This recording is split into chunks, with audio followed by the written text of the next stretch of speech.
podcast, Dale. We've got a packed show. We'll start with an update on the one and done contest and see how the standings are shaping up for some slight movement for third and fourth. The top two remain the same, though. We've also got a special guest in the studio. Tyler Farias will be joining us for a spirited conversation. For the second time, by the way. I do hear it's for the second time. For a spirited conversation about his poker days and his thoughts on the world of sports betting. Then we'll recap Akshay Bhatia. Yes, it's Bhatia. Incredible Sunday comeback, storming back from 5 shots down and sealing the win on the first hole of the playoff. After that, we'll preview 2 big events on the golf calendar. We got the Players Championship on the PGA Tour and LIV Golf Singapore. Yes, that's a big golf event on the calendar. LIV Golf Singapore. And to close things out, we'll take a look at the College Basketball Conference Championships as we head towards Selection Sunday and the start of the NCAA tournament. As always, please like, comment, and subscribe to the show. Follow us across all of our platforms. Our handle is @PlayItDownGolf on Instagram, Twitter, TikTok, Spotify, and Apple Podcasts. We are trying to reach 750 subscribers before football season kicks off. We will reach 750. We will. I like your attitude. So thanks to everyone who has supported the show so far. If you haven't, though, please hit that subscribe button and help us get there. So grab your beverage of choice and let's play it down. All right, we're back. Yes, we are. So before we get Tyler at the table, we have any well, we got to talk about housekeeping? you got to talk about your beer. Are we drinking We are drinking Stella. Stella out of the lobby? I got it. Listen, I love John. I got to keep supporting him. Yep. And what are you drinking? I just got Cam I'm back to but it's Cab tonight, not Merlot. Not Merlot. So I'm kind of switching back and forth. This is a new lot. And it's really it's very smooth. So I'm enjoying it right out of the gate as usual. But so we had one comment from that you don't know about from he is in the contest. He is known as Daddy Super Genius. To us, lovingly, he is Carl Herico. Right. And now, do you think he's a genius? Well, listen, I'm not gonna. I'm just curious what your thoughts are. He's smarter than me, because I'm not going to comment on it. But he mentioned that why wouldn't you say? Why do you keep saying Bhatia and not Bhatia? Like his name Bhatia. is Bhatia. It's not that.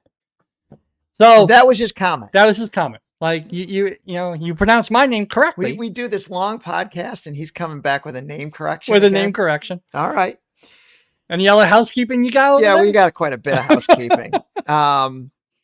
So first of all, we had Listener of the Week that we were introducing last week. We gave it to Tim Shepard, who lives down in the Baltimore area. We thought he's a very engaged listener. The one thing that Tim might take some heat for right now is being a Raven fan and what the Ravens pulled on with Max Crosby and trading and sending him back. So we may want to talk about that a little later, But anyway, this is not about the Ravens or Max. This is about Tim. He was a Listener of the Week. He did have a comment for you, though, that he basically had mocked my Pirate pick by saying you should add the Jets to that and make it a long shot parlay, which I love. And then he said, and he thought that your Miami of Ohio Final Four pick was perhaps as bad as putting the Jets with a. For the Final Four. Listen, the likelihood is very low. Yeah, you're looking at the number, right? But no, I did it because, listen, I've been riding them all year. They're my team. I got it. Well, we're going to see when we get to the conference tournament, see if they even get to the NCAA I'm hoping they get in because I have 2 bets. I do have them just to make the tournament, and then I have them to make I think at 12 p.m. tomorrow, they might start going downhill, but we'll see what happens. Well, I think they're going to be okay tomorrow, especially around 12 o'clock. They'll be just fine. They'll be draining threes from all over the place. All right. So we got a couple of other housekeeping things. So we have to have a Listener of the Week. Yep. New Listener of the Week. Week. Who you got? So my niece, Natalie Jones, Listener of the Week. And there's some, this is not a bias award, by the way. This is, you have to earn it. So she sent to me on Monday a text and said, the text was, your 3 most loyal listeners. It was her, my other niece, Madeline, and Sean O'Leary. Now, this is the same Sean O'Leary that she had issues with on the Olympic coverage. She did. those three were the first three that entered their pick and one and done this week. And she sent a picture of that. If those picks end up like getting cut or not do anything, can we mock them next week? I'm just maybe wondering. we should be paying attention because O'Leary may not want to be looped in if things go bad here. No, but speaking of O'Leary, he was in one of his comments. He said he didn't think anybody in the 25-year-old range could name 3 Olympians. And Madeline's comment were, now you can tell me whether these are really Olympians because I don't know. Hillary Knight. I mean, they sound like they could be actresses, is for all I know. Hillary Knight, Amber Glynn, and Eileen Gu. All right, so Hillary Knight, she's the one that scored the tying goal in the goal. She did not score the golden goal, but she scored the tying goal in the women's hockky. Oh, that's the game I missed. One of the games. That's one of the games you missed. Yeah. Amber Glenn is a figure skater. She was prominently displayed and was a favor to win the gold in the women's figure skating. However, Alicia Liu won it. Alicia Liu won the gold, and she ended up in 5th because she had a very bad short program. Her free skate was okay, but her short program was not very good. And then what was the last one? Eileen Gu. Eileen Gu. She's not. She can know it, but she's not a USA Olympian, so I don't care about her. But she's an Olympian. Not for USA. Okay. For China. Well, I think the point is, I'm happy she knows about it. Yeah, she's not USA. I don't care. All right, so you're kind of criticizing one of the. I think I should criticize it because it was about the USA Olympians, wasn't it? I don't know. I don't know. I don't know how to respond to that. I mean, I don't know. Well, she so maybe I bet Madeline could come up with a third. Again, she left out an obvious one, Lindsey Vonn, which I know she knew. Yeah, but that was exactly with the point. Is naming 3 because Hillary Knight, O'Leary, and I even know Lindsey Vonn. So yeah, that is true. But no, Eileen participated on China's behalf, not the USA. Got it. All right. So anyway, Natalie's listener of the week for coming back with that picture of the first 3 entries. That's and very valuable one and done. Yep, absolutely. And speaking of listeners and non-listeners, just a couple of other items, right? This next one comes from Dave Gordon, who is one of our sponsors. We have 2 hats. We do. Right? We have this the black one hat and the white one. Now, when O'Leary was in the studio, apparently he, in Dave's mind anyway, he seriously botched up the discussion about the black hat and the white hat. And I had sort of passed it over to Sean. I thought Sean did a fine job. Apparently he did not. I thought it was adequate. So this is what we're going to just read about. This is Secure Consult. And they're honoring a tradition here. White hats. They symbolize trust, transparency, and partnership. Our clients invite us inside their defenses, share their challenges, and fight the good fight. They are the guardians of resilience, the true ethical defenders. Black hats, practitioners. They represent skill, discipline, and controlled chaos. Our practitioners think like adversaries, so our clients can stay one step ahead. They are the offensive artisans, the ones who wield power responsibly. When the black and white hats come together under Secure Consult, they complete the circle. And they put the 2 hats together, balance, mastery, and trust. Now, I don't know. O'Leary might not have been perfect. I don't know that he would have described it quite that I think they should be a sponsor. That was all. We should have segued to our sponsor for you to read all that. Well, I've decided that we needed to clarify. Right. Yes, clarify. So that was. I will say, after Sean spoke, I think I cleared it up a little bit after that, and I kind of did do that, but Dave gave you an assist on that. But Dave is now explaining exactly what the black and the white hats mean, and we've got him in the studio. I completely agree. We should have cleared that up. So yep. I'm happy you did that. Well, the last part of the housekeeping, though, is the various types of listeners that we have on this podcast. We have very dedicated listeners, Tom. Yes, we do. But we also have some other types of listeners, and I thought it would be worth just kind of going over 5 sort of types of listeners. There is the non-listener. Now, they're not really listeners. No. And unfortunately, one of our sponsors that we just talked about, I'm afraid it could be in that category of being a non-listener. I think he was in that category. I think he's trying to do a little better now. He is. And he would be in the second category, perhaps, of a sporadic listener. Sporadic listeners are people that they come in and out. They're like, you know what? Let me check this out for a couple minutes. They're important listeners, but they're not as valuable as the next three categories. Right. It wasn't last week. It was the week before when Brucey Gould had Nico Echeverria. He would be that type of listener. A sporadic listener. He falls in. He'll watch an episode here and there. He's never on the right week, but he does listen. Yeah. So he's definitely a sporadic listener. The next listener is a regular listener. Mm-hmm. So the regular listeners are the ones that tune in regularly, right? As would be the thing. And they listen, through maybe a portion of the podcast, and then they're likely to tune in. Maybe they miss one, but they're fairly regular. The fourth type is an engaged listener. We love them. Yes, an engaged listener is one who may not listen to the full podcast, but they're the ones that are commenting. Yes, they're engaged in the discussion. They put comments up on up on YouTube, or they'll send comments on the side, and then a fully engaged listener. Now, these are our strongest listeners. Tim Shepard fits this category, as we talked about. Sean O'Leary, Tyler Farias, right? Absolutely. They listen to the podcast every week. Hell or High Water. And Rob Cantrell's another one, and they listen to it all the way through. Rob commented that he thought we were throwing him a little bit under the bus with his Shane Lowry. I thought we were complimenting him. He didn't see it as a compliment. He didn't see it as a compliment. I don't know. He wasn't upset, but he thought it was a good compliment. Well, not only was it a compliment, it was an accomplishment. It was an accomplishment. Right. And he continued that accomplishment with Shane Lowry's performance last week. The jinx lasted. Yes, it did. Where he hit the ball in the water on the last hole last week and missed the cut. So hopefully that is now, I think Rob's accomplishment is complete. He's done. And now we can move on. And hopefully Shane comes back and makes a cut this week. Yes.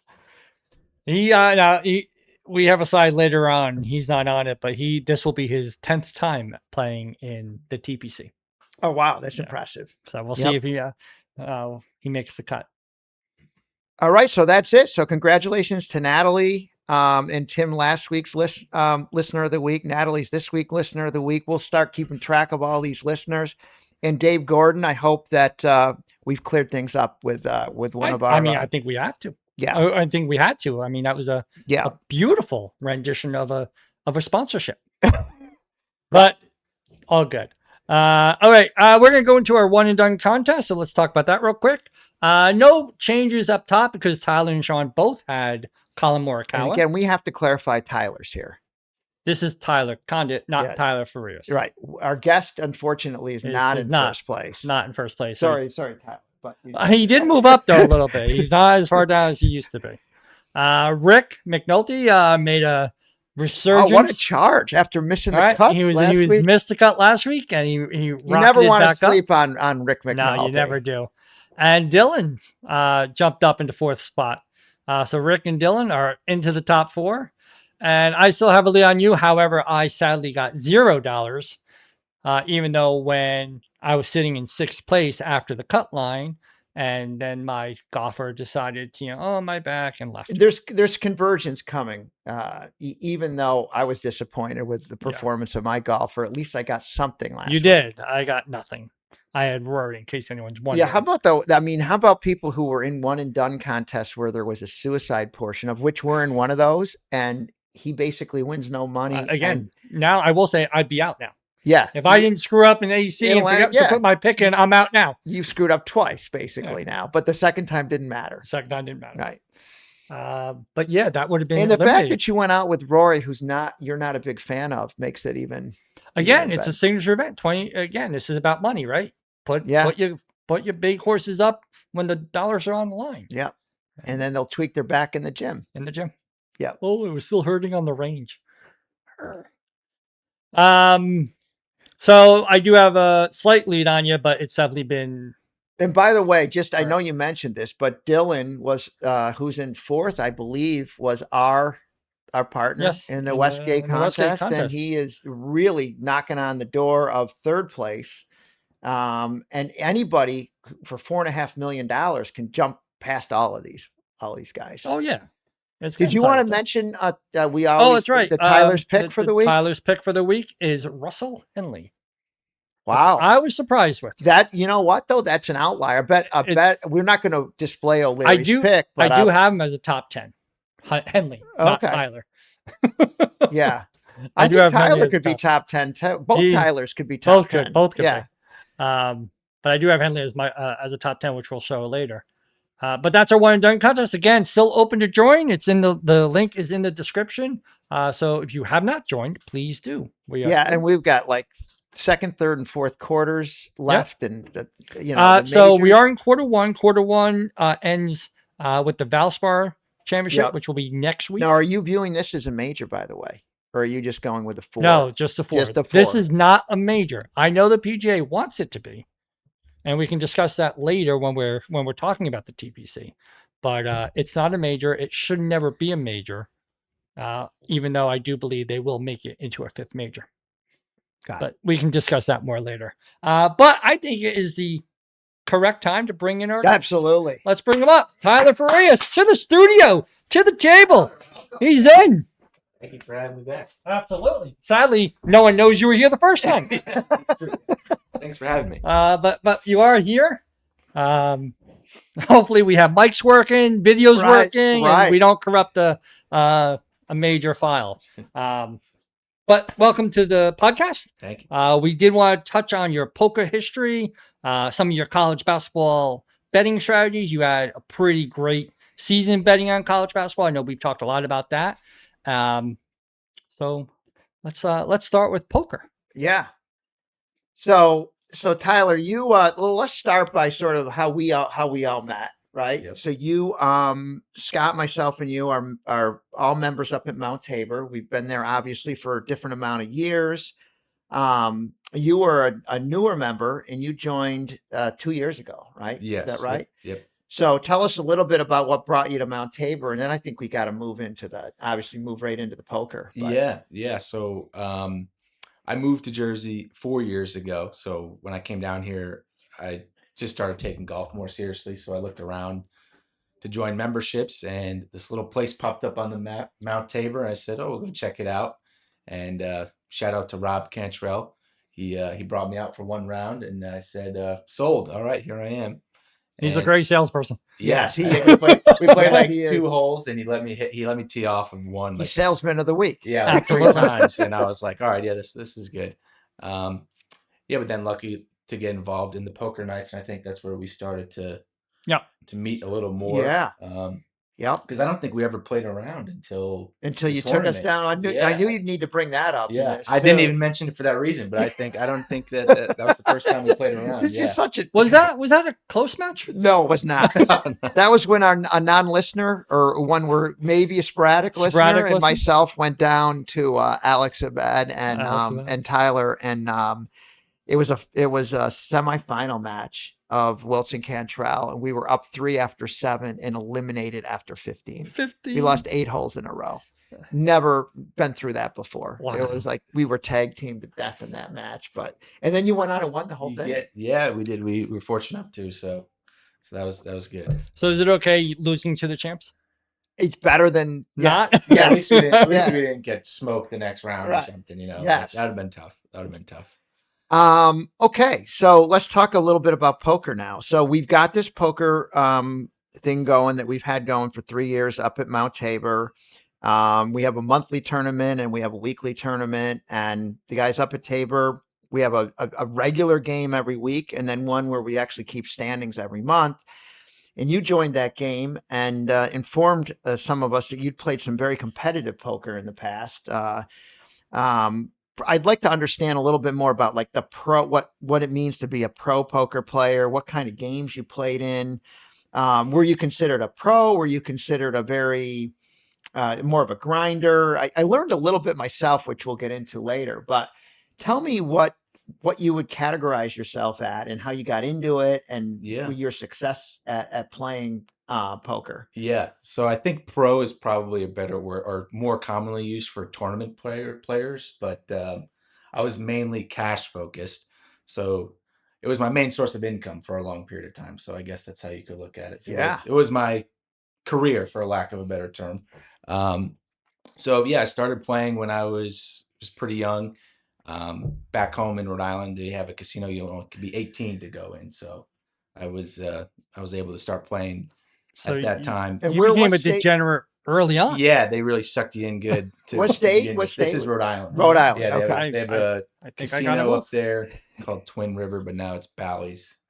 Oh, It's a Bally's. larger Yeah, oh, property. yeah. They bought them Yep. out. Yeah, it's a nice little spot. But yeah, that's where I started in the 1-2 games. Going there after work all the time, taking my tip money, going right to the poker table. And that's what got me hooked. I like numbers a lot in math. So that's kind of what drew me in, and I really hunkered in on, theory and odds and that type of thing. And that's what drew me to the game. And then I started to figure out there's a lot more to it, psychologically. So that took me to some larger stakes. I said, no, let me give it a shot. And I started to find some success at the 2-5 and 5-10 table there. And I stayed there for a good chunk of time. That's really where I made my bankroll. And then I kind of came to a decision where I was gonna, I could either stay there and kind of grind it out or try to take some shots at some higher games. Now tell the audience what a 5-10 means before you move to the higher stakes. So your small blinds $5 and your big blinds $10. Unlimited. It's unlimited game, right? The cash game Yeah, is unlimited as far as the betting goes. Correct. Yeah, there's no cap on bets. Right. Post flop. Depending on where you're playing, there's a cap on your buy-in, so it could be anywhere from like 1,000 to probably like 2,000, 2,500 for that game that you're sitting down with. So because it's 5-10. So there's a good amount of money on the table, at any given time. It's not uncommon to win or lose $5,000. You have to be a pretty strong player to be effective in a 5-10 game versus if you're in a 1-2 game or 3-6 game or whatever it is. Yeah. Right. Yeah. And I would even say it's a different game. Well, no one's hanging on. Yeah, you're playing a totally different game. The way that you make money at 5-10 is being able to beat a player who doesn't belong in the game. No, not necessarily. That'd be us. When you don't is being able to beat a player mentally when you don't have the cards, anything, right? Whereas opposed to 1-2, you can just sit there and either there's two things. You can either bully people, and that's a lot more variance because there's weaker players to pick out. But then you also get the people who aren't going to fold or or play tight. So you're just making money a lot slower. So I'm the guy that doesn't fold, and he's the one that plays tight. Right. So you want us in a 1-2 game. You want us in a 1-2 game. Variance there, yeah. In terms of swings, obviously the variance money-wise is bigger in a 5-10, but once you get to that level, it's almost actually an easier game to play. It's much more black and white in terms of decision making, whereas 1-2 is, it's everyone's because you can just it's more catch a river. So you have no idea what's happening. Yeah, somebody could show up with anything at any given time. Did you do a lot of tournaments or very few? Tournaments, not as much. No, I did play them. I enjoyed playing them. I would go to Foxwoods for those. They had a better poker room for that. But I never got into playing them seriously. I had a couple friends who were tournament grinders. That's all they did.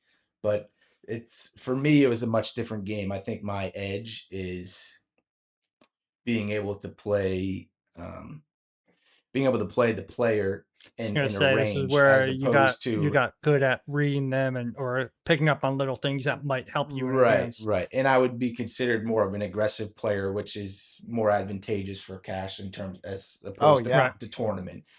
Yes, you beat me completely blind, so yeah, you are a little. Yeah, I think what would happen is a player like me, you're scaring out the weaker players in those games when you don't even have cards anywhere near as good as they might have. Right. Yeah. Right. Which certainly comes back to bite you at times. Right. It can. If you're able to play it over a long period of time and you understand, who you're playing and what you're playing against, it makes it a lot. And does position come into play a lot more? Yeah. Massive. Okay. Yeah. Position. So under the gun. Cut off, all those things really come into play. Yeah. In the hijack, cutoff, button, and a 2-5, 5-10 game, I'm raising any two cards that I have almost, depending on the dynamics of everybody else. Right. But if it's a pretty passive table, I don't even have to look at my cards to do that. Position is a massive part of the game. The higher, And that you would be get like up. if you're like in the dealer button or one of Right, those you always spots, and wanna be everybody last. is, yeah. Yeah, you always want your opponent to act first. Whereas in the 1-2 table, doesn't matter, as much, because people aren't playing ranges necessarily, but Correct.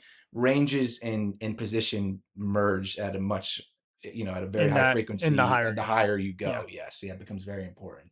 And so where did you find your limit was when you kind of moved around? You said 5-10, you were pretty 5-10, effective. yeah, When you and got to say 10-20, was that starting 10-25, I started playing, and then that's when, unfortunately, well, fortunately, the amount of money you're making at the table went up, but unfortunately for But me your at that, losses go up. yes, and I also had some other things going on at that point in life, and I would take my 10-25 and 5-10 winnings and go blow it all sports betting. So Well, let's that's a talk. Let's talk about that, Yeah. because Yeah.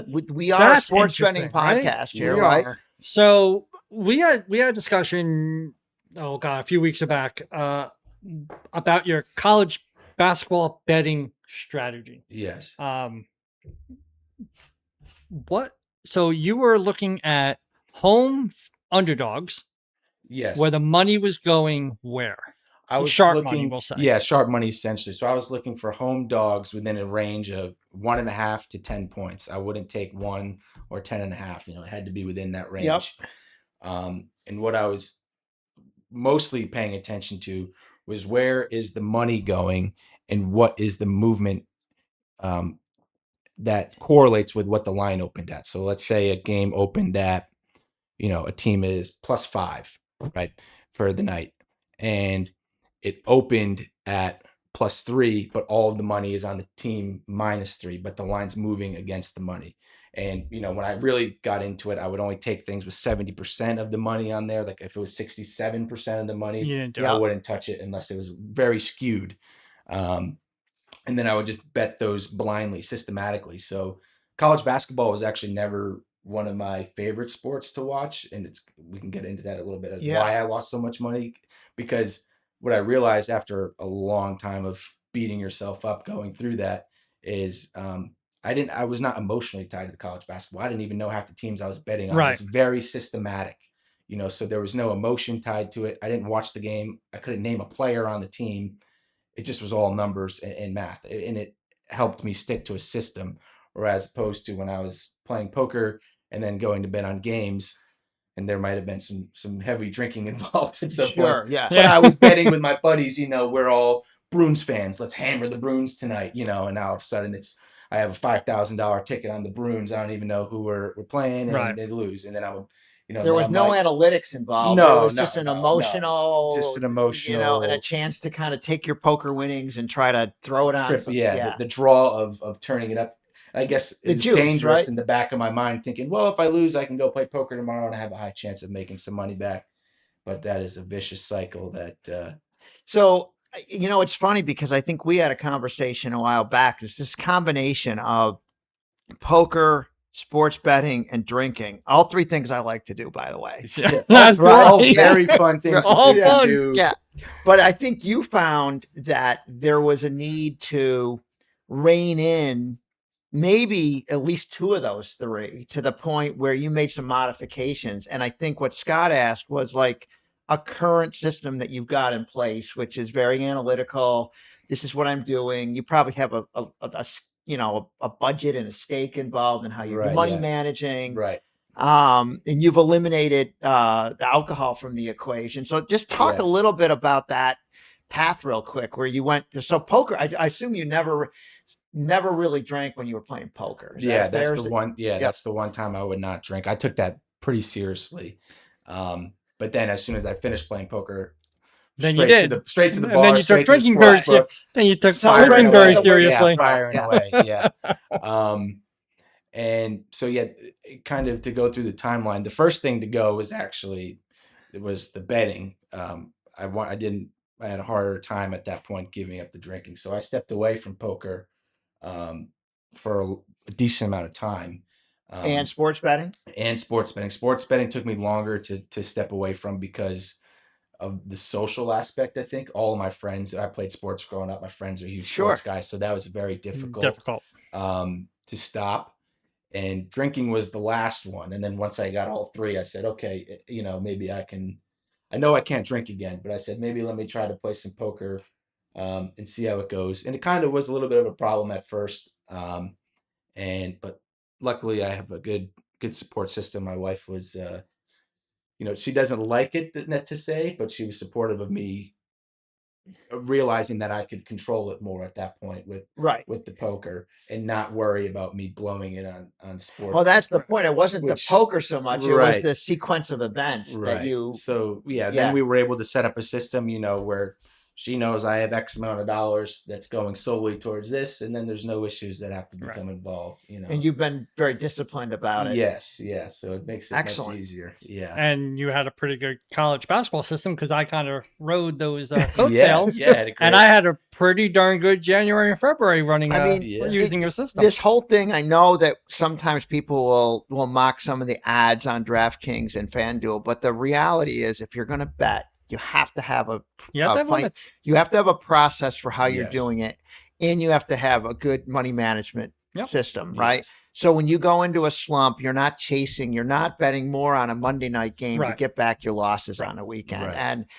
And sometimes I think just taking a short break from it too it just refreshes you. It could even be a couple days. Yeah. But just like, I'm in a slump, I'm getting out of this. And in most people who bet, either recreationally or maybe trying to generate income, recognize that they're going to have slumps and they've got to manage through that without just losing their patience and ability. So, and I think it's also important to realize that just because you're on a heater doesn't mean you're really good at it. Yes. You just might be on a heater.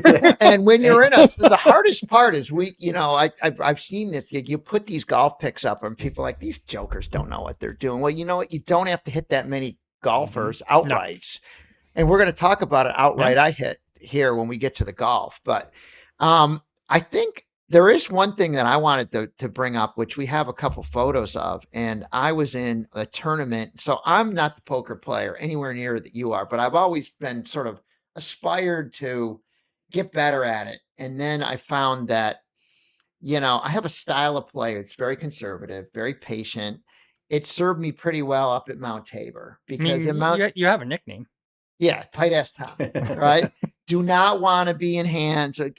My theory is a bad fold is better than a bad call, right? So I kind of subscribe to that, but I also believe that I can't win tournaments with that style as often as I can hang around in tournaments, right? So, and I would not be good in a cash game. And I've proven that to myself that if I play a cash game, I would have to moderate my style to be more inconsistent. You gotta I don't want to be the sucker at the table that you come in and say, okay, I know which guy I can take the money from because you've identified that if you're good. You know which guys, and maybe there's only one, maybe there's two that are soft at a table. Yeah. Well, again, when you play that conservative too, the challenge with playing that conservative the way you do is a lot of people aren't going to call me when because they know you have an above average hand. Right. They know what your range is. They know your range is some sort of pair or nothing lower than like ace 10. Right. Now, Tyler, we were talking before and we said that, so my style may not work in a cash game, but I even got, when I talked to O'Leary about it, his comment was, I don't know that I could have done what you did in this tournament, which was I went down and didn't even know what I was getting into. Thought I was going to play in a tournament at the Borgata that was a Monday morning, $180 tournament. You get in and they canceled it because they had this series of poker tournaments going. And the pictures that are displayed here are like that happy smiling man wearing that Newport hat, which I am a little upset about. My daughter got me that Bills shirt. That's going to become my good luck shirt, right? Yeah, sunglasses that I never took off for 9 hours while I'm playing. Inside. A vest that is 20 years old at Mount. That vest that I'm wearing, where I show that picture, is 20 years old, and it's a Mount Tabor vest I got my second year as a member at Mount Tabor. Wow. That thing is 20 years old. I dug it out of the car because I didn't bring a vest, and it gets cold in the casino. So I'm grabbing that thing. So I'm wearing that and I'm entering this $400 tournament, not knowing that I'm going against, which was people who'd been traveling in for this series of poker. We were talking earlier, Tyler himself he was intrigued by the fact that there's this series of poker going on down at the Borgata. I didn't even know it. I played Sunday night, and then Monday, the tournament I wanted to be in canceled. So I entered this one. And what you see up there in the right-hand corner is an 11th place, which was the 12th place is the bubble boy, which is the dreaded bubble boy. The death. Right where you don't want to be. You don't want to be. But 11th is suddenly you're getting paid a good amount of money. So that tournament was a 9-hour roller coaster for me, sitting there with a leg that probably shouldn't have been bent under a table for 9 hours. With 15-minute breaks and all sorts of stories. But like, I think my style of play helps me a little bit in a tournament like this, where you're playing against mediocre to strong competition, but not the pros. You're not playing in a cash game, and you're able to sort of milk your chips when you need to. Right. And it doesn't mean you're going to have success. And there's players that are far better than I am in them, but I felt like I could reasonably hold my own in this thing. And your confidence builds as you're playing through the tournament. Yeah. And yet at the same time, there were times where I'm like, now I'm playing with better players than me. Let me learn from them. And then they would one by one get eliminated by a better player while I sat and watched. And that's how I backed into the bubble, or to the non-bubble. You ended up being the 11th best. Yeah. 11th. And Sean would call it first paid. He called it first winner. First winner. You have a photo on here. Oh yeah. So we need to talk about that. So you picture me and a picture of me in the best with the winnings. We have a third photo. You do. So there was at the same time I'm in this tournament, there's multiple there was a ladies tournament going on where some of the best women players come in and play in it. There was an Omaha tournament. Now I don't know anything about Omaha. Oh, I like Omaha. Now our Pajamagram boy over there that you can see in that picture, he's got, not only is his top, which is what you can see it looked like he was in pajamas. You gotta love poker tournaments. But this guy comes the weirdest cats. This guy comes in with a hat, a beard, a towel around his neck or something. I don't know what the heck it was. He looked, when you see him, if he stood up and I took that picture, his bottom matched the top. So he's styling. Yes, I guess that's what you'd call styling. I don't know. And then I sat down when I got down to the final 27 next to a guy who had, I don't know, he had the Uggs on his feet. He had like a skin shaped, he had a bar. They were giving away indoor grills. And I'm like, this is like, he's got a grill next to his chair. Okay. A little box grill. Was he about to play soccer in the Uggs? The Uggs, like, yeah, Natalie would referee this guy in a soccer game or in a poker game. And I was like, what is this guy doing at this table dressed like this? But meanwhile, me being the fashion guy that I am, I had sunglasses on inside for 9 hours on the top of my head. Someone might have said, this guy is a problem. Can't give any tells. No tells. So I have to admit, I was so, because obviously you're texting me on the way down and I was so thrilled just that you did that well and you didn't end up on the bubble, because if I was you, I finished 12th. Yeah. 100%. So that's the one thing, Tyler, that I just want to get your take on. You're in a tournament and the seat next to me, I saw two people get completely annihilated who were both, one of them was extremely pompous and I thought a good player, and I was joking with him, and he wound up out. We called him Dinner Boy, right? And then the other guy was very stable player, and I am about ready to get blinded out of a tournament where we've got this whole bubble thing going back and forth between two tables of six. This guy gets into a pissing match with a guy across from him on a hand that he had and gets eliminated because he decided it wasn't a good idea to fold. Now, my question is, you have two cards in your hand. One has a queen 10. This guy has a queen 3. They probably both limped in, and then the flop comes up queen 10-3. So the stronger stack, better player is sitting with a queen 10. Yeah, he's got top The two pair. the solid player with a lower stack has queen 3, and everyone knows that the next payment is the next guy out is going to give 11 guys of the money, and that person's not. And I know that I'm the next blind. He sees my chip stack, and unless I folded both the small and big blind, which I could have done and had one chip left and hoped that it got around. Gets around, yeah. And I might have actually done that, to be honest. He doesn't know what I'm going to do. Like, and he's sitting there with a good stack. What would you do in that case? If you think, now, are you trying to win the tournament? Because if you're trying to win it, maybe your mindset's different than if you're trying to start by just getting in the payment and then move your way to the win. And you think you've got it. I'm just curious. You're saying from your point of view, what would I do? Or from the guy? No, who had from queen that 3? guy, the guy who had the queen three. Queen 3. Okay. And suddenly he's getting. And he had a short stack. No. they Well, both had shorter stack than the guy who was across from him, who had the big stack. But I would say my chips were like minuscule. Okay. Like I'm pennies. This guy is dollars, and this guy is $5. Gotcha. Right. So my pennies are like, they're dwarfed by both. Was he in a blind? Do you remember? Yeah. He was a blind. Yeah, because I'm the next big blind, or the next. Yeah, I'm the next big blind. Okay, so he was big blind in that hand. He was big blind in the hand. Because I was going to say, if I was him, I would not be in a hand with queen 3. No, when it's hand for hand. Right. He's big blind. But if he's in the big blind, he might have called a slight raise. I don't remember whether the queen 10 raised or not, or just sort of, I know I folded my cards. Yeah. Right. I don't recall what the guy who was in the next chair did, but he was still early. Sort of, there's 6 of us. Yeah. So you got me folding, right? But I'm big blind next, and then you've got the big stack. He might have raised it, yeah, because he was raising everything. Okay, but not a significant raise. Okay, and then fold, and I don't know what the small. I'll tell you what I would do.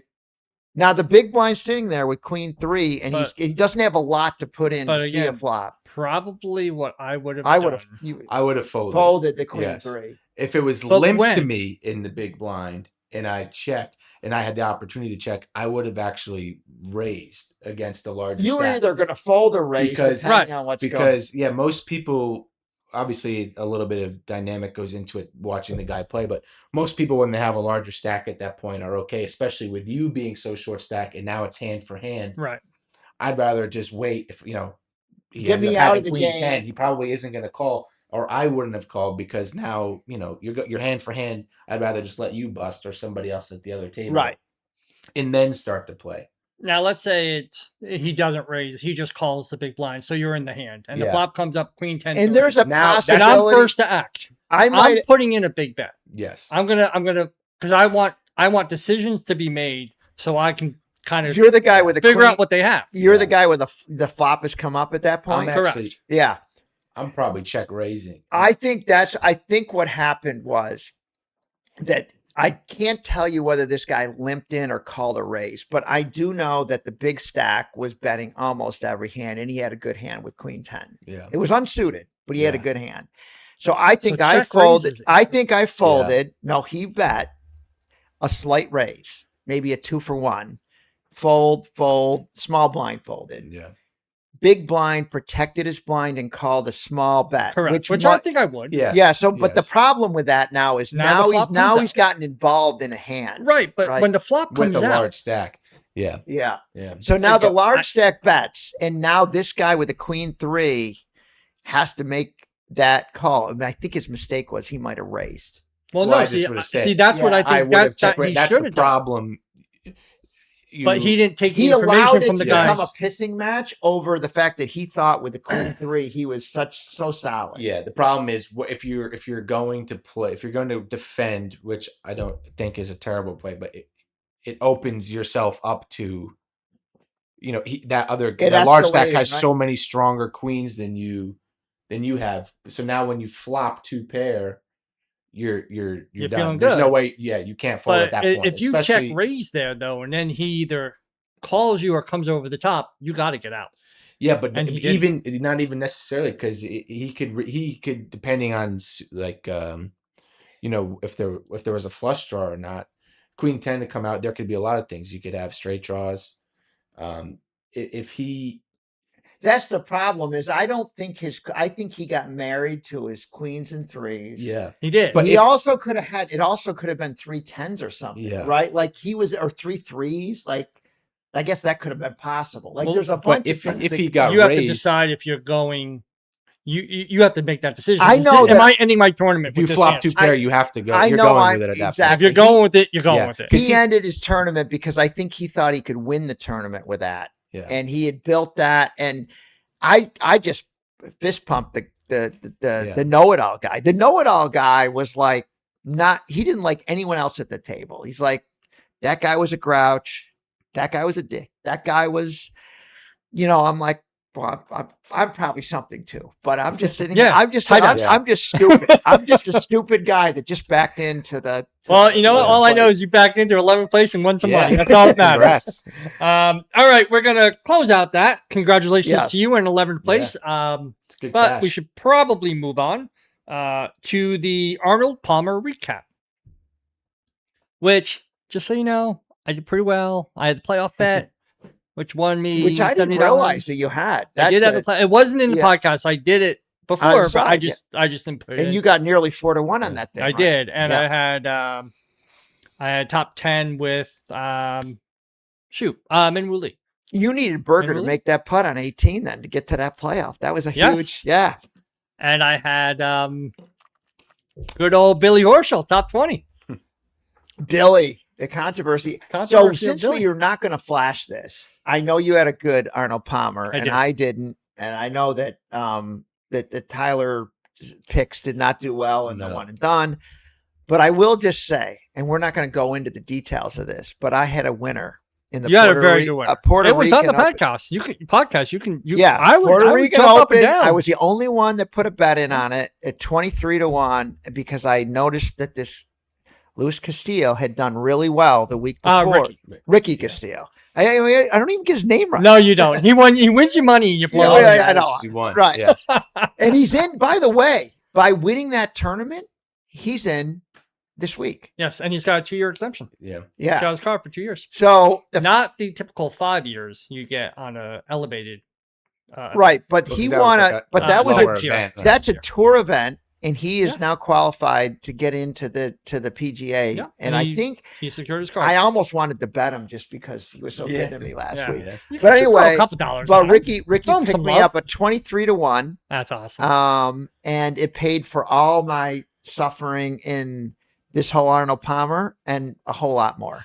So let's go. You to hit a Arnold winner. Palmer real quick. You hit a winner. You hit a winner, 23-1. That's Yeah. paying for a lot of things for the next month. Yes, exactly. That's phenomenal. Obviously, we already mentioned it in the opening segment, but Akshay Bhatia erased a 5-shot deficit on the back 9 with 4 straight Is that how you birdies. pronounce his name? That is 4 straight birdies to open up the back 9, and the shot of the tournament was on 16, par 5. His second shot was essentially a tap-in eagle.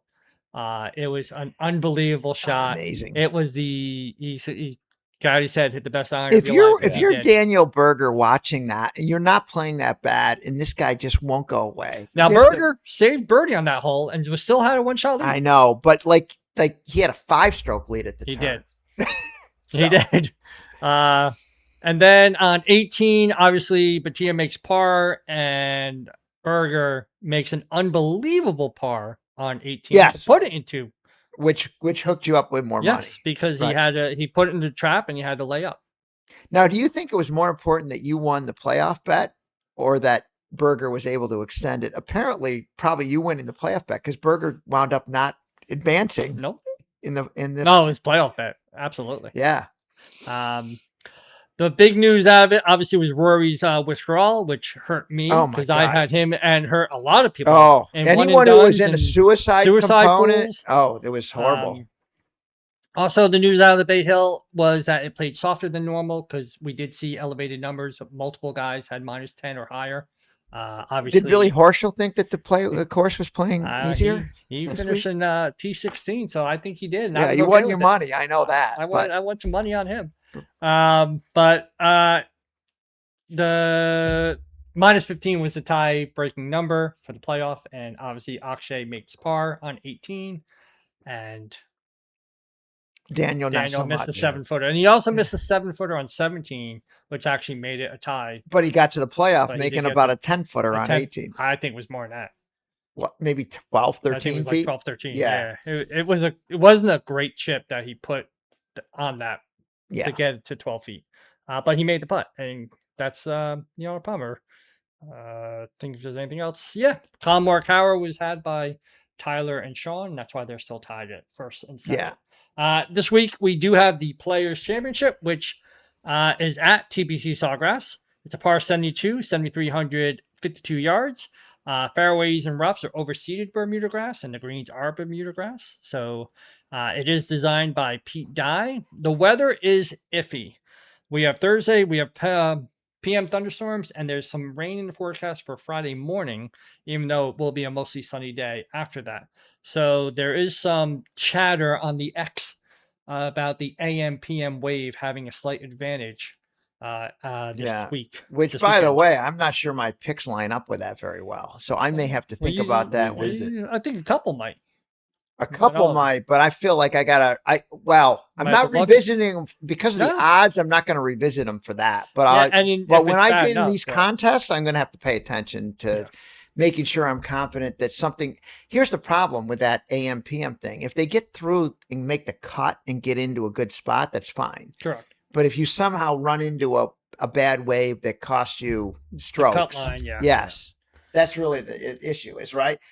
Whether you're -3 or -2 and you're going to make the cut, that's one thing. But if you're like at the cut line and you're battling a bad weather situation, that can make a difference. So, couple fun facts. Obviously, the infamous 17th hole was not in the original design. It was actually Alice Dye, Pete Dye's wife, that said, "Hey, why don't you make an island green?" while they were excavating for sand. 1,000 balls in the water. Yep. 17th hole has over 1,000 balls in the water since the tournament started in 2003. That you can bet on how many balls are going to go in the water. Well, the average is 49 per year. Yeah, I wonder what the number is. I think it's 44.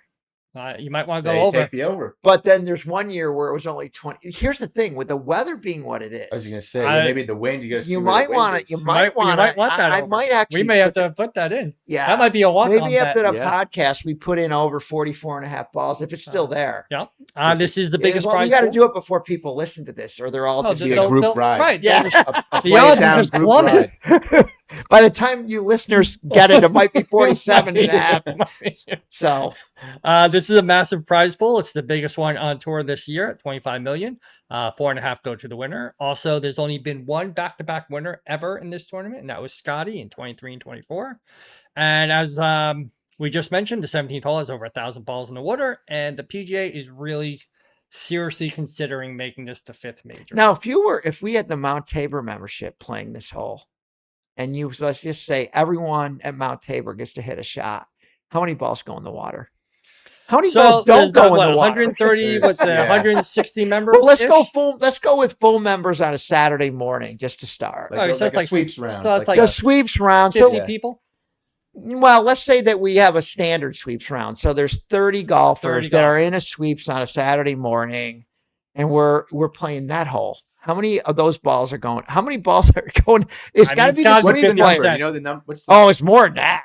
The distance is 135 to 150. Yeah, but look at that. I'm saying it's just scary. You think it's 115? You don't think 15 people? I'm saying no. Well, I do not think that 15 people hit that green. No, I think maybe like 18 hit it, but like 6 or 7 of those roll off. Roll in. Yeah. You are right. Yeah. All right. They're not stopping it on the green. Right. Yeah. And what are our thoughts about this becoming a 5th major? Dave Gordon's going to knock that thing to within 4 feet. Oh, a couple inches. Yeah. Couple inches. He's going to have to jump in the water when he aces it. I would. Yeah. I don't care what alligators are in there. I'm jumping in. Yeah.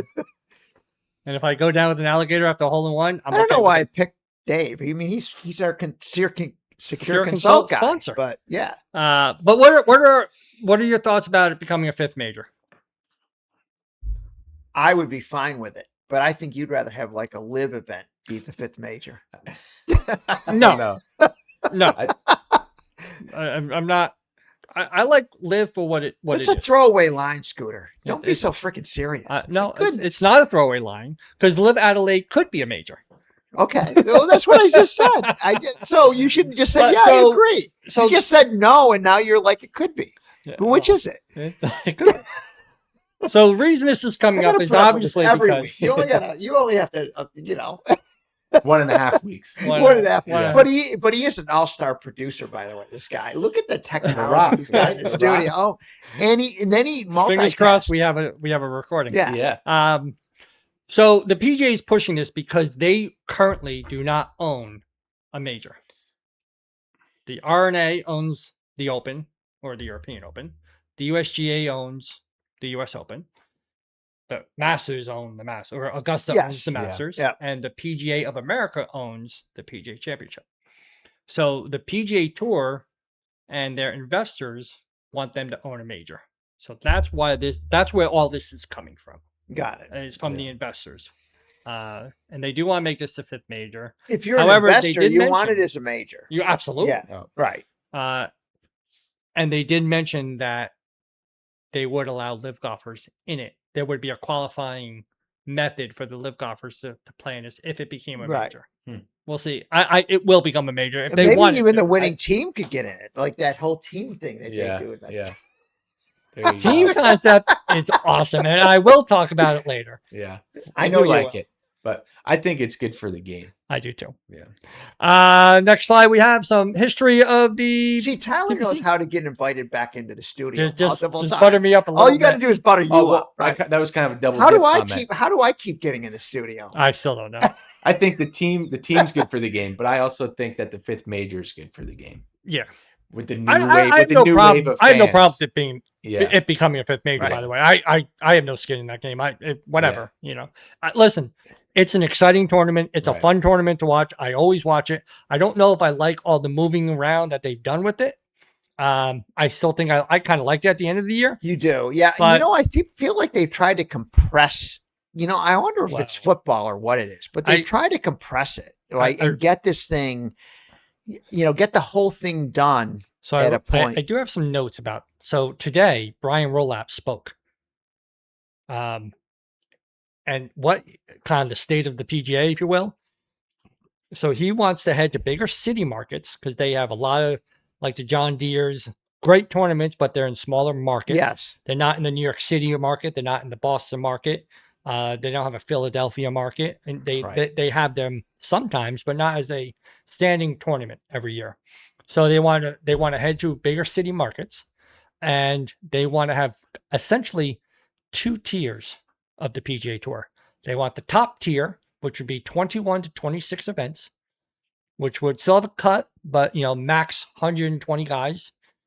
Kind of like that signature event, and they would model it after the English Premier League, where there would be relegation. oh, and where you get moved around I based mentioned on your performance. based on your performance. And who else does?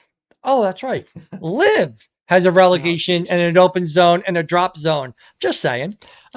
You lost me once. Premier event, And premier. they I want could to get change the postseason, but there's been no discussions on it. But they hinted towards possibly like a match play postseason, where what happened with John Rahm on LIV last year, where he won the overall golfer of the year, Oh, yeah. but he never won a Didn't- tournament. Yeah. Right? So they're gonna reward your season long play, but then have a match play tournament to cap like your overall winner of the there. season. Interesting. Based on seeding, on how you Seeding, finished correct. in the. And again, there would be a second tier of a PGA Tour that they would use kind of as not minor leagues, just a second tier. So I guess those could be the small. When we get to the basketball, that's going to be an interesting discussion too, because one of the things that I think is sort of interesting is that you can have a team like Navy got eliminated from Patriot League, right? They were dominant all year. They hadn't lost a game in like 3 months. They lose in the tournament and they're not going. They're Yeah, done, you're done. Yep. right? But anyway, the reason I bring that up as a compare is Yeah. that I do think that anytime there's a body of work that you do for a full season, there ought to be like there's no other sport, right?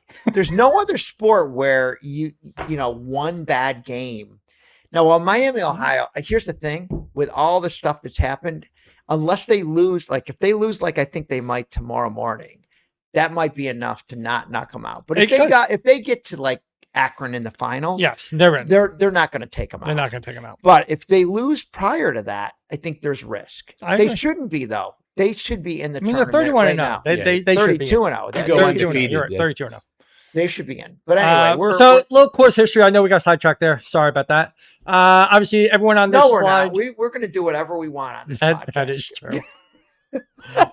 Don't you agree with that, Tyler? Yeah, We can do whatever we want. let it If roll. you don't want to listen, you're just not defined as an engaged listener. You're A not. fully engaged. You're a lower tier You're a listener. fully engaged Yeah. versus engaged. You're not fully engaged anymore. The wild thing about this, Adam Scott, he's the granddaddy of them all. This will be his 24th It's unbelievable. event. He's Yeah, made geez. 18 cuts. I do think he'll make the cut. He's playing really well right now. He playing is great. He's playing great And he's got, and I've been giving him putting lessons with the big putter. with the big putt. Yeah. The broomstick. Yes.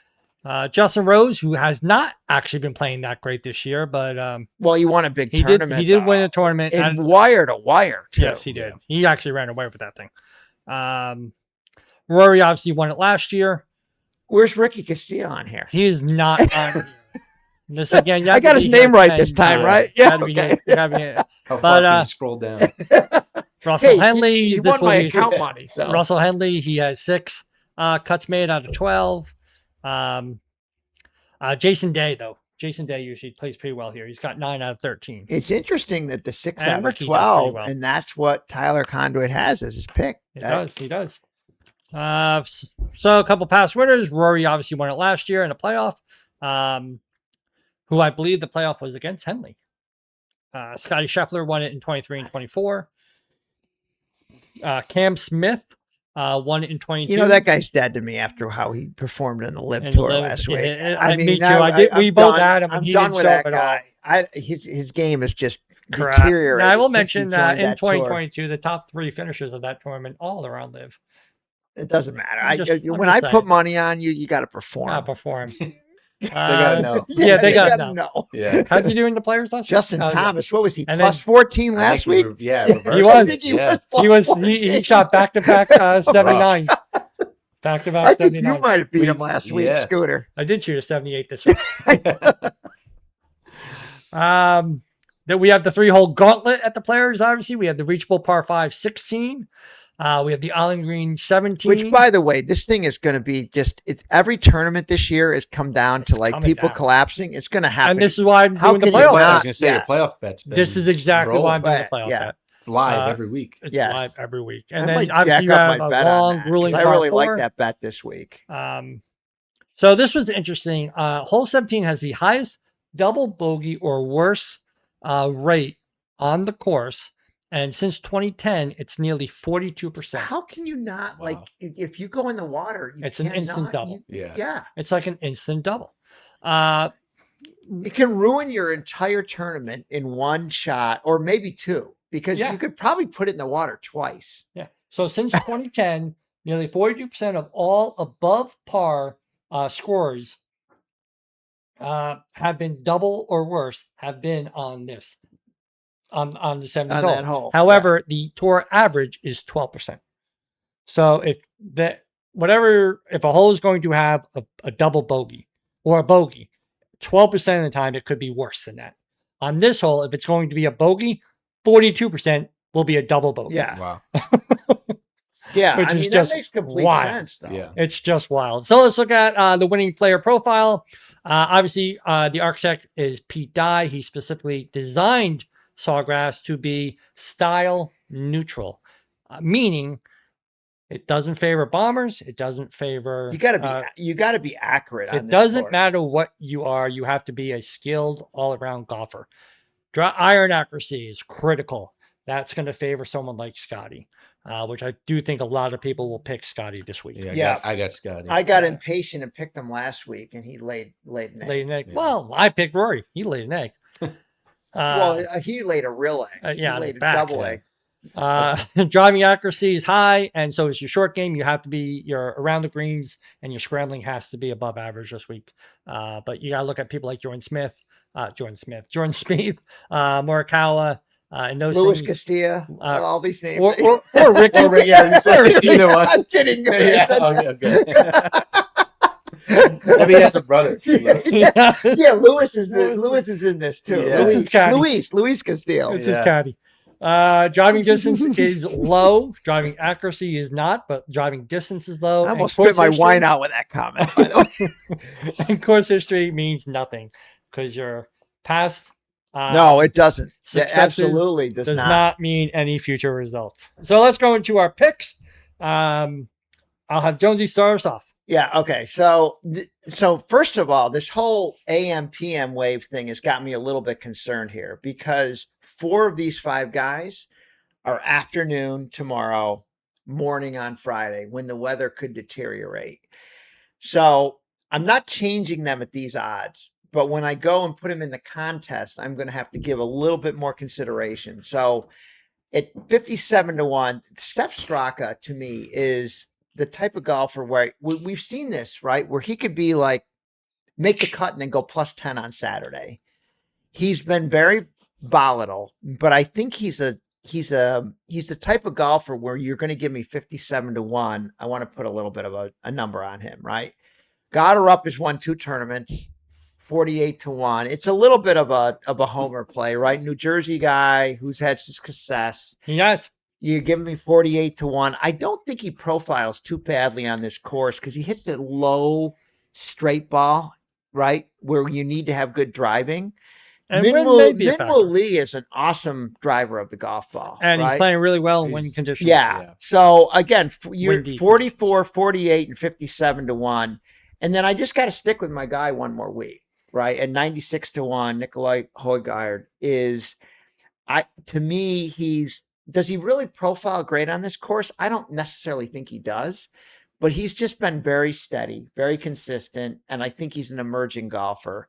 Now, the next one who does fit the right thing, he's an AM, PM golfer, Ludwig Oberg. I got the name right, by the way, because everybody's going to call him Aberg, but Ludwig Oberg, for all the listeners who want to get a name right, courtesy of me, by the way, 28-1. He had a really good tournament and he couldn't make a putt. He could not make a putt on Sunday and he was right in the mix. And I actually put an in play on him and I've been waiting for this guy to sort of come around. Now, did he really come around enough to justify 28-1? I found that on DraftKings. He was in the teens on a lot of the sites. So I actually was looking at him a lot and a lot of people, again, he might go in my, he might actually go in my, I might actually put him in a couple of like the suicide play or whatever. I actually saw him a lot in a lot of fantasies. Yes. Fantasy drafts. Because you get a little better value. Still, he hasn't really buoyed himself up in that. And then I just put Lee Straka and Oberg in, and I got 25-1. I don't like this as well as we're going to see Tyler's pick in a minute. 25-1 is a great parlay. But Straka, Lee, and Oberg, I think are all they're on my card. I'm looping them together. Top 20. You got to have three of your players be in the top 20, which is a lot. And then I did bet the playoff, yes, for 3.8-1. Yep, I actually did the playoff as well. I don't think I have it on my card, but I did do it. It can save your week if you bet a little bit more on that one, right? At 4-1, nearly. I have Xander Schauffele. He's my ride or die guy this week, so I like that. Putting him in all my contests. I think he's playing. Would you put him in one and done then? I did. You did. I did. Okay. I think he had a slow start to the year, but the last couple of tournaments, I'm riding. Lee sucks though. 35-1. Yeah, compared to what you guys got. Yeah. I use Bet365 for most of my golf bets. Typically, Did I ever tell you got to look around and have multiple accounts? Okay. And it's funny. I typically find more options of betting on Bet365 than DraftKings, so it's just my go-to, and that's why I. Do you ever look at DraftKings when you make this decision, or do you just say I'm going? Yeah, all right. Because that money's my betting money. So unless now I might have to reconsider because last week you had Minwoo Lee at I think 44-1, and I got him at like 35-1. Like this week, you mean? This week, yeah. No, what was it last week? Well, last week it Oh, might it have was been Cam a Smith. No, there was You a said Cam it was the Smith. Cam Cam Smith one. Smith, I That's got right. a 31-1, and you And got I him got at 15 to 1. Yes, that's Yeah. what it was. This was 35. But 42. this is not quite as bad, but it's still 9. But still not there. Yeah. So on my top 10, I have Russell Henley and Siwoo Kim. I saw a lot of promise for Siwoo Kim. A lot of people like him this week, mainly because of his accuracy. I don't like it at top. I don't like top 10 at 2 to 1 for him, though. He was plus 210. It's plus money. I'm flushing your pick down the toilet. That sounds about right. And my top 20 is pathetic. It's only 12.5 to 1. But I have Funny how Xander. all my picks are so much better than yours, Scooter. Always. Even during football season. Even though Westgate got us like a huge payment, And that was, somehow I can find a way. Who did that? Somehow I can find a way to make my picks better than yours. mine. Yes. Sounds about right. I got 12.5 to 1. By the way, Obviously, that comment is going to get you more people that just like you and don't like me, but that's okay. so I have Xander and Minwoo Lee and Jacob Bridgman. top Scooter 25, rocks. Did you know that? Scooter rocks. Yeah. That's what all the fans are saying. At least 2 of them. That's good enough by me. I do have a Mr. But by the Cup way, parlay. these two, the two that think you They rock, are are not engaged. listening right now. Not to this segment. No, that's you now. We're past the We're segment where past they're what listening. they listen to. I do have a Mr. Cup parlay at 7.8 to 1 with Jordan Smith, Tony Finau. Yes, I put Tony Finau back to miss another cut, and Max Homa. I hate that bet. I think Finau's going to make the cut. Again, it's 7.8 to 1, so the odds are not. I said that because I want him to make the I know you cut. do, and that's okay. I actually think 8 to 1 on that's pretty good, Yeah. to be honest. Yeah, it's Homa's been Homa's- coming. He's been like he's moderate. not consistent enough. Yeah. And I don't think this course sets up well for him at all. And the question is, if these guys like don't hit the ball in the biggest part of that bet right there is if you can get guys that just struggle with their driver off the tee, or drive their driver or off the tee, and they're in the rough, that they're going to miss. They're going to miss the cut. Yeah. Our guest has a couple of picks. Yeah, I'm on the 44 to 1 train for Minwoo Lee, so that worked out well. I think he's playing really well right now. He is. And we all have him. Yeah. And we didn't know that, so that's good. Yeah. And look at this. You know what? Consensus I pick. am going to have to follow him on Kirk Kitayama. Didn't The I just Kitayama brag about? play- Didn't I just brag about Kitayama I last like the week? Kitayama play. I feel like he's a sneaky pick. And Yeah. he's- 2 weeks ago you were second? He was Yeah. second. Yeah, he was second. He won the 3M last year, and we commented about how he just keeps winning tournaments at these times, and nobody really thinks of him. Exactly. I was just gonna say he's playing very, very good golf, but he is such a forgotten name. I feel like. Absolutely, It's very easy to scroll past him. he's going in Yeah, my account. I completely agree. He's going Very in my easy to scroll account. past him. You know what, Scooter? We got to put something on Yeah. him. You and I. And have at to. 65 to 1, I thought, why not give it a shot? Then the top 20 parlay. This is the good odds. I love we that got one. 20 to 1. I really do like It that. really is a good. I mean, bet. Thigala is your Thigala- wild card, but I still love that. Yeah. And Fleetwood, who I love, I would take him top 20 any week, I think. Yeah. You But got Knapp Jake is Knapp. Knapp's the rider. He got me good last week on the pick. Yeah. He got you good in a bad way. He got me By withdrawing withdrawing, there, you had yeah. him all over the place. You know, that's the reason I feel like I don't like this pick. Is anybody who like withdraws for an illness, I worry about him the next week. But everyone likes him this week, and he's long odds. You could have him on your card too, theoretically. I think that he was like plus 160 when I took this to build the parlay. Just to make it, to build the parlay. I like the parlay component of it because if you lose the parlay, it's okay. You don't want to have him like a top 10 alone. No. Where he could like really screw you. Right. Yeah. Right. Now I will tell you, I have a walk-on bet here. I did a top 20 finish after round 1 parlay of Xander, Siwoo Kim, and Jake Knapp at 24 to 1. Wait, say that again. So round 1, top 20 finish. So after round 1, yep. Xander Schauffele, yep. Siwoo Kim, Jake Knapp, 24 to 1. Oh, I like that. That's a good bet. Yeah. Yeah. The only issue, doesn't include ties, so it very well could get dead. Yeah. But I mean, sometimes you can't pay juice for that, right? Yeah. Those still are good odds though for those. Yeah, those even picks. with the dead heat possibility. But Tyler, thank you for your picks as well. We are going to move on to my favorite topic, obviously. We do have another LIV Golf tournament. It is the LIV Golf Singapore. It's at the Serapang at Sentosa Golf Club. It's a par 71, 7,406 yards. If you were still drinking, you might want to like. This is would be when the I- time. This would be the time to Take like. shots not- from under the that is table. not- Be the time. I know you're not. I'm not encouraging is you, not but if there's a nice. reason to go back to it, I'm pouring myself a little more wine. This I'm is sorry, the Scott, I interrupted fourth you. Go ahead. time. This is the fourth time the Serapang at the Sentosa Golf Club has hosted LIV Golf Singapore. Holes 3 through 7 are dubbed the Dragon Tail. Hole 3 is a 495 yard par 4. Hole 6 has a rock formation known as the Dragon's Tooth. I'm sorry, hole 4 has the Dragon's Tooth, and hole 6 has false front green that is dubbed the Dragon's Tongue. Some little insight. The weather is all PM thunderstorms and scattered thunderstorms, so the weather is going to be a little iffy. However, with LIV Golf, all the golfers are on the course at the same time, so there is no advantage or disadvantage going first That Your we tee were time, talking which is about nice. earlier. That's Which- an interesting. which is that's an nice, interesting- and yeah. it does allow them to move. They can look for a 6-hour window and do the tee times then. So if Right. it's better in the morning, they'll move the tee times up. If it's better in the afternoon, they'll move them back. Yeah, so it everyone's gives- just got to be flexible to know that they might need to What play they're- whenever. Yeah, correct. I'm sure they prefer that though. Yes, Players, that Oh, flexibility, absolutely. That's, it is. It is. that's nice. that is A factor. an interesting thing, and but I think part of it is it makes it a little easier when there's 54 golfers to do that. 57. absolutely. But yeah. yes. Yes. 57, yeah, It's a shotgun start. Absolutely. yeah. But again, the reason for doing this has to do with it's a better experience for the fan, right? Right. You're there for 6 hours. You're not there for 16. Yeah, So it Yeah. does. There is a reason behind it. he's going to make us go to a live event with him. Yeah. Th- well, that's what's Live gonna hap- Bedminster. I that's did what's Live in mention York. in New York. I did mention that. It's August what's 9th. gonna happen. Yeah. I'm gonna like put a whole package together. Which, by the way, can we just take a minute before and this is probably the right time to do it during your live thing, just to break it up a little bit. I hope that everybody recognizes that Tyler has the Play It Down we did hoodie not on, mention it. right? Well, we're going to mention it now.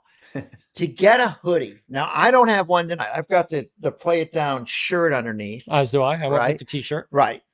Got But the hat. hoodie is and everyone's got a hat. And if you're a guest in the studio, you're always going to get a hat. You get a hat. They're right. Or like La Bianca winning a contest, we're going to give hats away.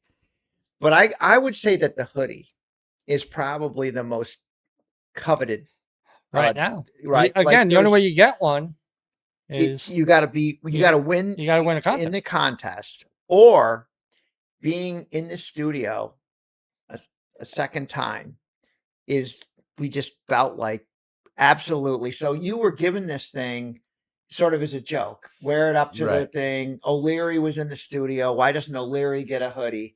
But now that Tyler's back in the studio a second time, I think we've agreed that he walks out with the hoodie on tonight. So how many times are we going to make Sean appear before we give him one? Well, I don't know, but I It think might have to be at least 3. well, there's a couple of rules to that, There- right? Like he's also and it's a sliding scale. he's aggravated some listeners. He There's a has. whole bunch of things Yep. that we need to think Yeah. about, but we have decided that Tyler is going to walk out of here with a hoodie, and it's going to be his to wear whenever he wants. Whenever he Yeah. wants. I Yeah. appreciate it. And, Absolutely. Sean, maybe we can play heads up for the hoodie. Yeah, I Me and mean, you. maybe you can, maybe Mano y mano. Mano y mano. Either Well, heads that up tournament. but he's got to put something up because he doesn't have a hoodie to Yeah, put up that's true. against, That is true. That's true. right? So I just I think you needed make him put up his new truck. Yeah, Truck. fair trade. truck against Fair it. Well, trade. now the hoodie's more valuable. It probably is. It probably. I is. mean, Limited edition. yes, Yeah. It's limited. it's very limited. There's 3 people that can wear the thing right now. It's about as limited as you get. That's the line of the night. Yeah. Okay, I'll go over my picks first. I'm taking Taylor Gooch at 35-1. I'm taking Joaquin Neiman, who happened to win it last year. I Also, like the 19-1 I number. do like 19-1 Yeah. for Joaquin Neiman, and Taylor Gooch did win this 4 years ago. He was the first winner at LIV Golf Singapore. And I do have a top 20 parlay. I had Ben on, Elvis Smiley, and Lucas Herbert. And I will tell you, Lucas Herbert is playing some really, really good golf, and there's a lot of talk about him making some noise in some of the upcoming majors. So I'll be interested to see how he actually keeps progressing this season. Now let me. So the fact that we're getting 20 or 25 to 1 in the PGA, the whole reason of this is only 2.8 is because there's just the 57 golfers. Yeah. Yep. And by the way, can we talk about the fact that you are now aggravated with what my pick's going to be? Yes, we can. Yeah. Should we show your pick? Yes, first? Let's show it. So this is Tom. my one Tom guy. does a lot of research on this guy. Yes, because he digs deep. And just remember that Ricky Castillo, who I couldn't even get the name right, won me 23 to 1. So if this guy wins, by the way, Tyrell Hatton is my guy on the LIV Tour because I like him. I like him. I like him when he's in the major. He was at the U.S. Open. I think he's sort of the guy. I wish he would come back to the PGA Tour. Yeah. 20 to 1. I'm just going to keep. I didn't take him last week. You did. Yeah. Karma caught up with you, and he basically said, "It was the reason I missed my parlay." He missed your parlay. Now I'm going to turn around. Now I'm going to turn around and take him on your tour, and he's going to deliver this week. 20 to 1. He's my guy. I like it. Well, I hope he doesn't win. I hope my guy wins. Yeah, I know. But that's because you're a bitter man. Tyler, your thoughts about LIV? You like anyone this week?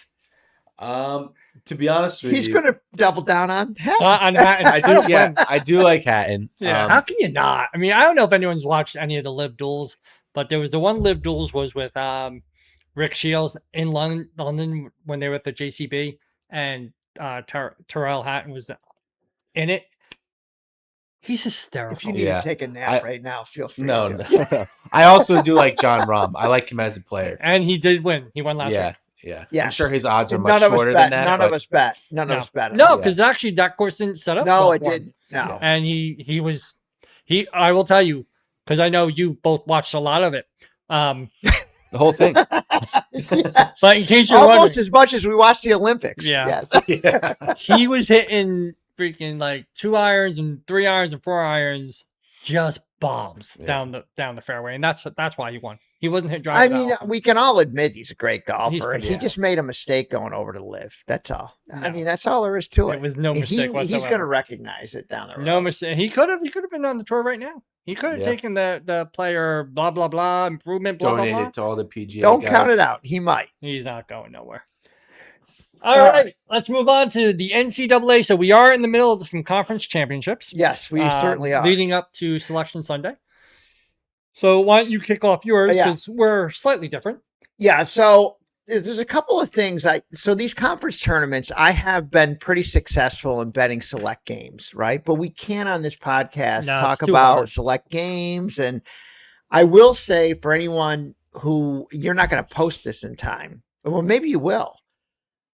Consider taking UMass tomorrow plus the points against your Miami of Ohio. I'll tell you right now, you might as well just flush that money down the toilet. I mean, take them. You can take them on a money line, but I think it's more likely take them with the points. I think Miami could win 7.5. But what I really did here was I took some long shots. So St. Joe's 15 to 1 to win the Atlantic 10. I like that bet. Now, this is a team that's playing extremely good basketball right now.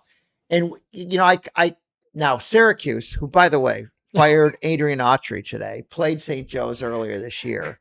And they did beat them. But that was before Syracuse started to completely even more regress.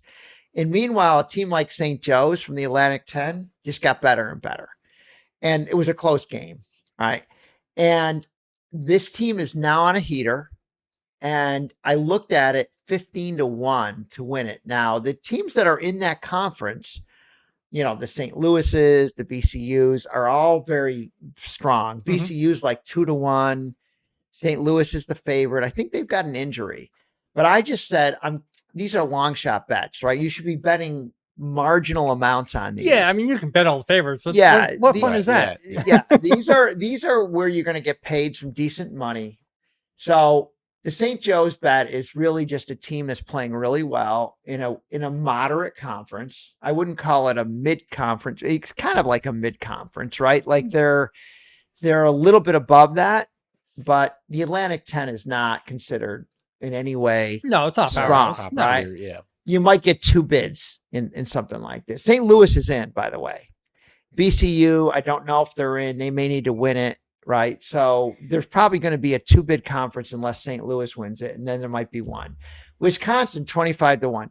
I put last year, my first bet I put in, and I'm a Michigan guy, right? I've got Michigan on the future, 70-1 on Wisconsin. And they started off horribly this year. They got great guard play, and they are now like starting to win games. They beat Michigan in overtime. They've won a lot of good games throughout the year, and they've gotten better and better. I took them 35-1 last week to make the Final Four, and I saw they're 25-1 to win the Big Ten tournament. And I'm, I'm a cheering for Michigan and Illinois. Yeah. My kids went Michigan. there, right? My daughter went to Illinois, and I want them to do well. But here we're looking at value, 25-1 on a team with and these conference championships. It's guard oriented. None None of these other teams are going to get eliminated from going to the tournament. So 25-1. I love the way, guard is coaching that team, and now the guards are just. I mean, it's excellent. I think the coach's last name is Greg Gard. He's got great guards, right? So Arkansas 5-1. This is a Calipari play, right? It's a good play. He got embarrassed by Florida by 34 points last week, but they are a team I've got to win the whole thing. I think that they are undervalued. They've got a absolutely stud point guard. I 5-1. And there's nobody other than everyone is all over Florida. I'm so sick of Duke and Florida. I'm sick of those freaking 2 teams. Duke is fine. No, they're not fine. They're not. I'm sick of everyone sucking up to those 2 teams, Scooter. Florida, because they won the thing last year. Duke, because they're Duke. I cannot. Duke, because they're damn good. Can you throw them a little love? No, I'm not picking. I can't pick them in a bracket. All right, you're done. We're going to me. Just like that, you got vetoed right off. I don't even want to hear. That's what the producer does. Yeah. I don't even want to hear about your. You know what? He doesn't want to hear about the UMass. By the way, I'm going to say it anyway. UMass 50-1. Miami, Ohio. Back. That's why he did it. By the way. Miami, Ohio. 1.8-1 to win the match. By the way, which do you like better, 50-1 or 1.8-1? I love 1.8-1 because 50-1 is going to return 0 money. In the SEC, I threw some money on Alabama. It was 6-1. I like actually. I almost I like those odds. I got them to win the whole thing at 32. I know, and they're now 100-1. Yeah, their offense is just impressive. They just the problem is in a tournament like this they can get hot and do it. The NCAA might be harder. I agree. Good, right, but this is they got to win 3 games here. Right. I wrote a note. This team runs faster than the freaking running Rebels on the Turkanian. Absolutely. They just put up points in buckets. I like the 6-1. Yeah, and I got them at 6-1. Then the Ivy League, I don't know. I'm just looking for stuff to bet. How did you get? I got Howard at 4.3-1. Again, they rank top in the Ivy League defense. It's going to come down to tempo.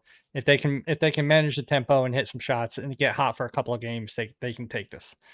Princeton and Yale's the overwhelming favorite. Yes, and Princeton's above them as well. But at 4.3-1, why not?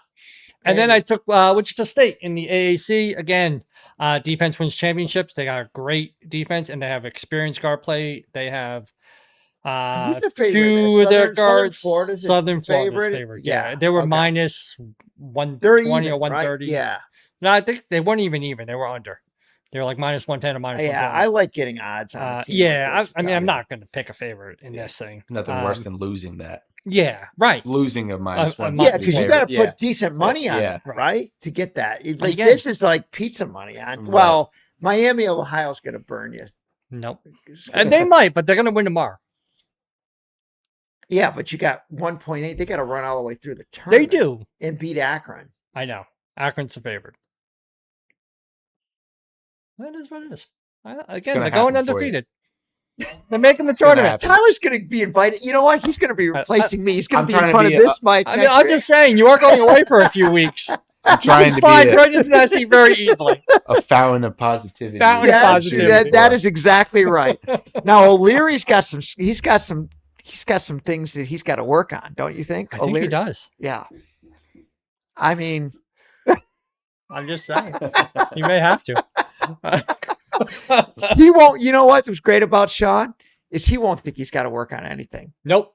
No, I mean, if you want, I him know in I'm here, a little jealous of him. I think he is in Florida right now. He is. Yeah. I think so. Yeah. Yeah. He was telling me went into a poker tournament. Yeah, Yes. poker Oh, did he? cash game. Yeah. Oh, nice. Yep. Hey, Because He's I Florida. call him, I told him, well, just one of those. Like he'll find He a finds cash them. game Yeah, yeah. wherever it is. He finds him. You know, I don't think he did great because he ran into some. Well, Sean can always twist it to like how other people don't perform quite. Don't the way worry, they Sean. I should. may cut Yeah. this part out. Don't worry. We're not gonna, No. You No? can't cut it out. I'm not cutting No. it out. Sorry, Sean. I offered. That is the episode. It is a long one. Thank you for sticking around. It's gonna Well, be maybe that's why you'd cut it. Tyler, thank you. Yes, Thank you. Thank you. You congratulations were for having awesome. me, You yeah. are absolutely welcome anytime. We will Thank you. get you back, especially when football season starts to heat up. Or Yeah. when he kicks Jones out of the studio. Or when he Either kicks one Jones. of them. You are going away for a few weeks. So But you'll we're be still going to try to do this. absolutely. remotely. We're still going to be doing the show, Yeah. but you will be doing it remotely. So hopefully we don't run into any more technical We'll see. difficulties. But Don't we'll- go to AC. AC. I was going to Uh, say we're going to get AC running here. I'm not going to AC. I go down and do a place in a tournament. You go down and become a drunk Drunken bum. mess who misses picks, even though Rory would have burned me this week. So I'm now I'm Now I'm feeling okay with it. You're feeling redeemed. Yes. I am redeemed. And our lasting image will be Tom at his poker tournament, smiling away in Very a nice. non-play down hat. Nicely Yes. done. Well, but I did wear the play it down hat on Sunday night and didn't win. Yeah, where I no one mean- took a photo of it, or it wasn't on a by website. the Purple way, got it. there's something else. Now, this person is not going to be listening. Our listener of the week is probably not going to be listening at this point. What? But Oh, there, no, was, not at this there point. was a very, very, and we will have to repeat this next week. The Marriott's that got me The the Newport hat hat, that I yep. wore in that picture, not in this one, but in that one, right? Was basically she left a pair of earrings at the Marriott and decided that she said, I'm pulling an Uncle Tom and I'm having them mail me the earrings that I left at the Marriott. I'm telling you right now, if she Maybe- gets a hat or a charge, I'm gonna Maybe lose she it. says, maybe I'll get a hat. Yeah. If she gets the hat, the cream colored Oh hat, my the God. Newport hat, That that would would be- be absolutely That would be awesome. that'd be Now awesome. we're gonna have to repeat that because Yeah, that we was a will. miss on our part not to put that up front. But if she's still listening, we put it at the back end of this, and There, I hope yeah. you don't. I hope you don't edit it out. But anyway, I'll leave it in because very few people are listening. we're at this down point. to like the last. I mean, maybe Ken Trout. Maybe. Anyone who listens is a candidate for listener of the week next week. Absolutely. But you have to put the comment in YouTube That you to become heard- that you heard Yes. Yeah. the Anyone earring who story. does that is or gonna be earrings, right?